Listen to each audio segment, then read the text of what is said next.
Hello. This week's Sedra Bechukosi, the end of Sefer Vayikra. There are many different ways that God manifests divine providence to the Jewish people. God uses many vehicles to demonstrate providence with the Jewish people, from invading armies to successful relations with other nations and financial success. In this week's Torah portion, we find many promises of rewards and punishments and the different ways they come to be in our lives. In his commentary to this week's Torah portion, the Sforno wrote, "Chukot are like royal decrees. They are something a person has to be guided by if they expect his endeavors in life to prosper."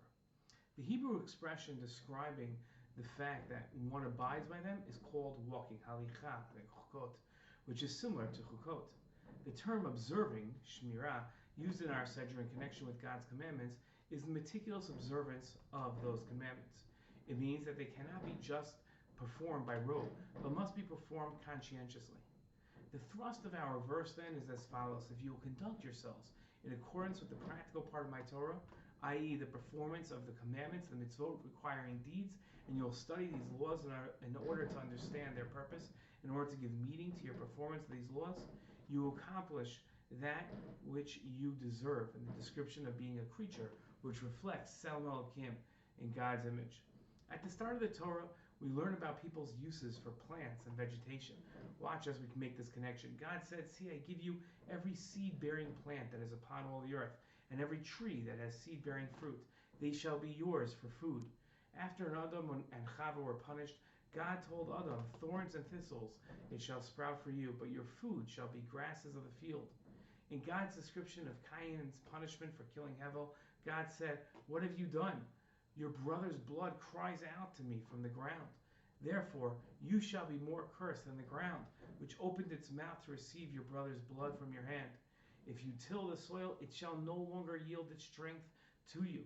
You shall become a ceaseless wanderer on the earth." And after Noah came out of the ark, God said to Noah, "The fear and the dread of you shall be upon all the beasts of the earth and upon all the birds of the sky. Everything which is with which earth is astir, and upon all the fish of the sea, they are given into your hand. Every creature that lives shall be yours to eat. As with the green grasses, I give you all these." It becomes clear from the story of creation and of Noah and the flood that man was to be dependent on vegetation for his sustenance. In this week's Torah portion, we learn, if you follow my laws and faithfully observe my commandments. God then goes on to list rewards for following the Torah. In his commentary on this pasuk, the Chizkuni wrote that if Bnei Yisrael follows the mitzvos Hashem has given them, then the plants and trees of the land Hashem created for Bnei Yisrael will do what they were designed for and commanded to do by Hashem. The Chizkuni's point is that one way which God manifests providence on the Jewish people is through vegetation. One can't help but be inspired by the Chizkuni's point as we travel through Eretz Yisrael today and see the healthy and robust vegetation of Eretz Yisrael. What an absolute miraculous time we are living in. Shabbat Shalom.